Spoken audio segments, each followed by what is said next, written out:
Hey everyone, how you doing? Welcome to the season finale, season 2 actually, finale of Honest About the Irish, brought to you by yours truly, of course, as always, B-Man is mad.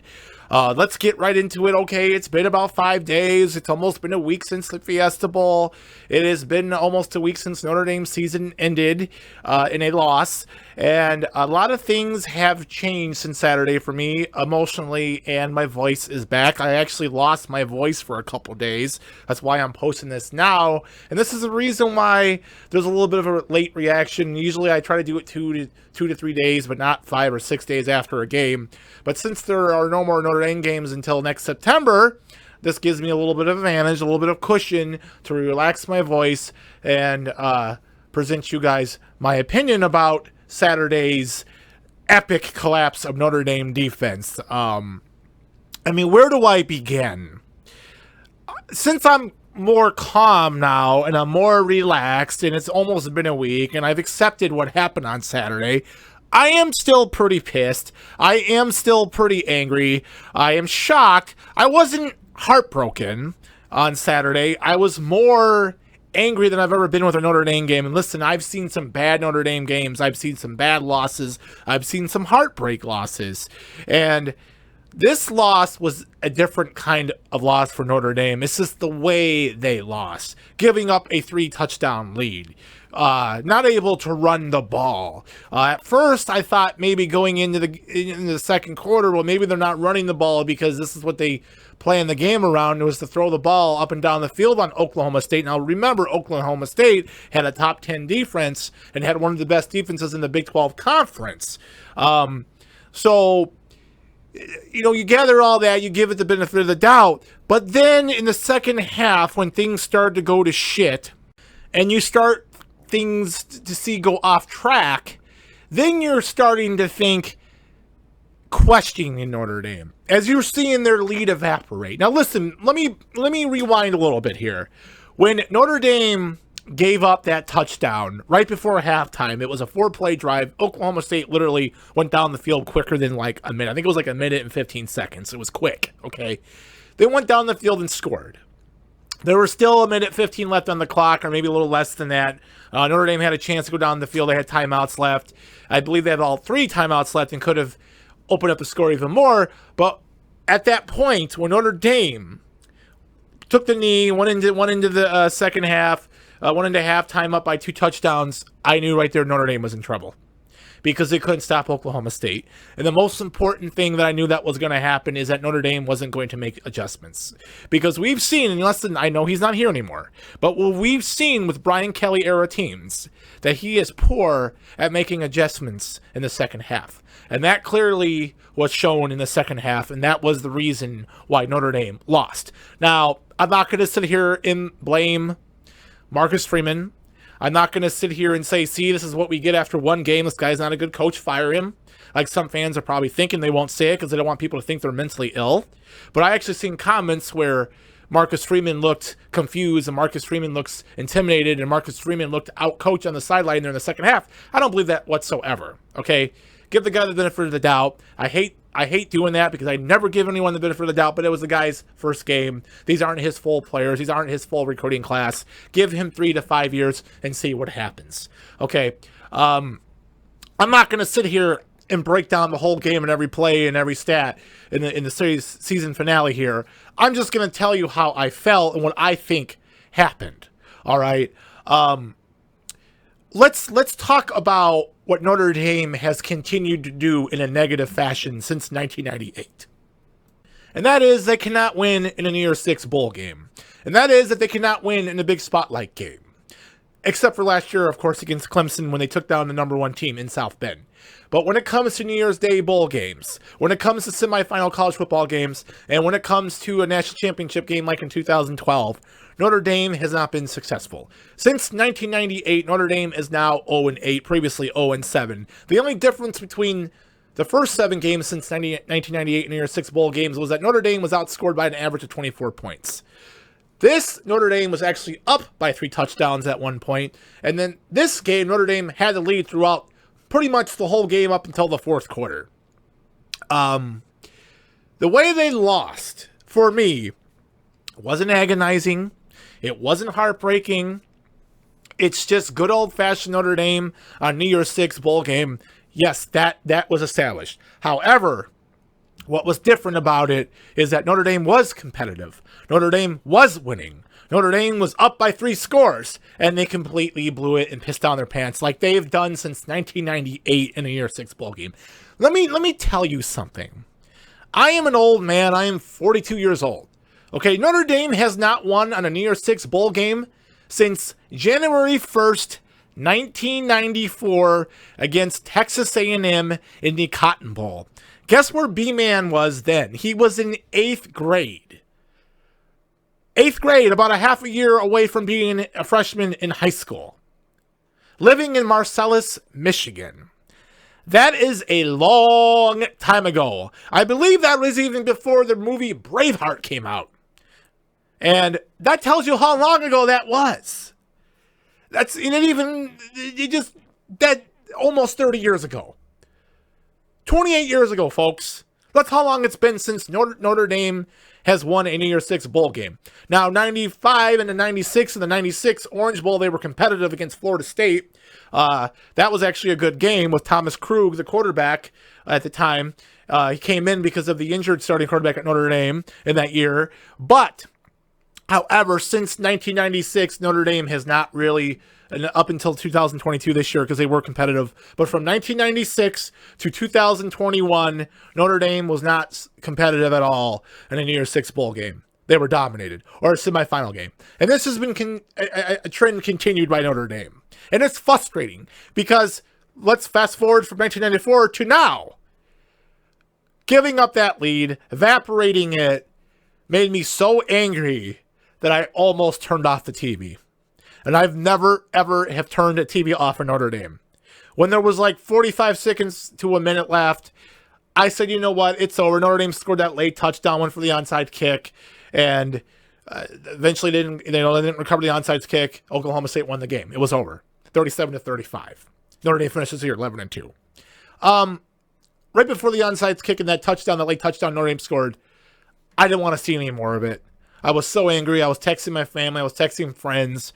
And it was pretty frustrating, folks. I was pretty pissed. And it's embarrassing because I'll own it.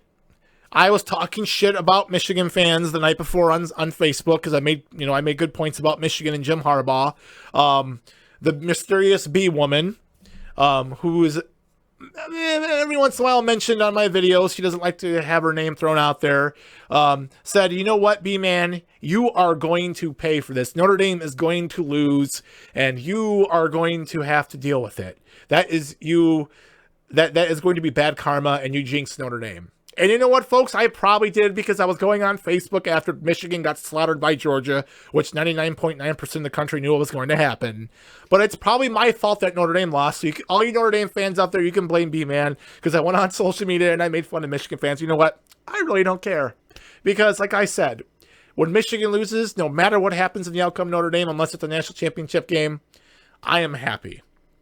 So you can blame B-Man for the continual trend of them not being able to win a New Year's Six bowl game since 1998. And the last bowl game they won on New Year's Day was in 1994, January 1st. You can blame a little bit of it on me. Or can we blame this on Brian Kelly? This is still a Brian Kelly team. This is still under Brian Kelly's legacy. And Notre Dame was exposed. They were definitely exposed on last Saturday that their secondary was awful. And they couldn't tackle. And they over-pursued, and it seemed like when they blitzed Oklahoma State, they just over-pursued, and their quarterback ran down the field. He had like over 100 yards of rushing.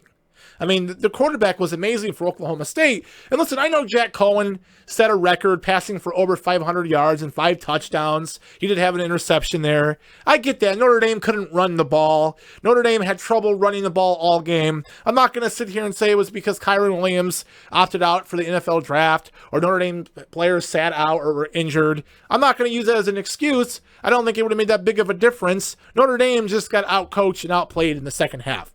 Okay, and then Notre Dame didn't make good adjustments. They never seem to make good adjustments in the last couple years, especially under a Brian Kelly tape. I'm not going to pin all this on Marcus Freeman. I'm not going to sit here and criticize Marcus Freeman at all, but I believe that they should have ran the ball more in the second half to melt that clock away. And on their first drive, when they went 3-and-out, which they seem to do on every drive this year after halftime or after the last team's pursuing drive, or the opponent's pursuing drive, Notre Dame always just seems to go 3-and-out after the opponent's drive. And they did run the ball, but it was -2 yards or a sack or behind the line of scrimmage, something like that. At one point in the first half, Notre Dame had -3 yards. At halftime, I think they had 14 carries and 16 yards. That's terrible. So that definitely will have to be fixed. The secondary was actually exposed, and the safeties were exposed as well. Just poor tackling and very poor secondary. So Brian Kelly's legacy ends with a loss, and Marcus Freeman's honeymoon period is now officially over. I thought it was over about a week before the Fiesta Bowl, but now it is officially over, and Notre Dame must prepare for next year as they open up on the road in Columbus against Ohio State, and I'm pretty sure that's going to be a night game, which it'll be a prime time game of the week kind of thing, and it's a tough task for Marcus Freeman after blowing a huge lead in the second half to Oklahoma State, and then going from that to Ohio State next year on the road.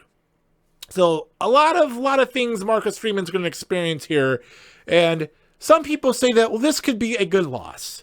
This could be a blessing in disguise. Maybe so. Maybe this exposes Notre Dame, and now they know what Marcus Freeman knows what Notre Dame must fix. But believe me, folks, it wasn't pretty Saturday, and B-Man was not happy. If they had a camera in here, or if you were a fly in the wall, you would have heard every single cuss word ever invented by man in probably 45 seconds. That's how angry I was. But like I said, I've matured, I've calmed down, I've accepted the loss. Notre Dame finishes 11-2. I have more questions than answers. Like I said, this isn't Marcus Freeman's fault. Give him a couple years, then we'll see what happens. But you never want to see your team lose. And you never want to see your team lose, period. But you don't ever want to see them lose the way they did. And there was 3 records set at this game. One of them good for Notre Dame in a losing fashion. 2 of them bad. The one that was good is that Jack Cohen had the most passing yards in the Fiesta Bowl ever. Congratulations to him. Now the two bad records were Oklahoma State came back from the biggest deficit in school history, and of course Notre Dame blew the biggest deficit in their school history. So 2 bad history records set for Notre Dame and 1 good one, but in a losing effort. Kind of a record you don't want to remember. Remember when Jack Cohen threw 500 yards but blew the lead? Yeah, you don't really want to remember that, but they also had no running game whatsoever. But the good news from this game is that Notre Dame can score. The good news in this game is that Notre Dame had some options with receivers and tight ends like, what Michael Mayer, but Notre Dame's going to need more receivers. They're going to have to throw to more than just 3 players or three position receivers and a tight end. So that's some more recruits they'll have to work on. But I've accepted it, and that is all I have for you in the season finale of Honest About the Irish. It doesn't mean that B-Man's leaving. It just means that he's done talking about football, Notre Dame football, I should say, probably until next September, unless there's some major breaking news that revolves Notre Dame or involves Notre Dame. Then I will break it to you guys. But until then, I will not talk about Notre Dame football on here. I got other things coming up on the channel. I'm going to do 1 video a week, maybe sometimes 2 videos a week, depending on what the sports topic is, politics, what's going on in the world, current events. Going to get more into the WWE a little bit. I hope you guys enjoy all this.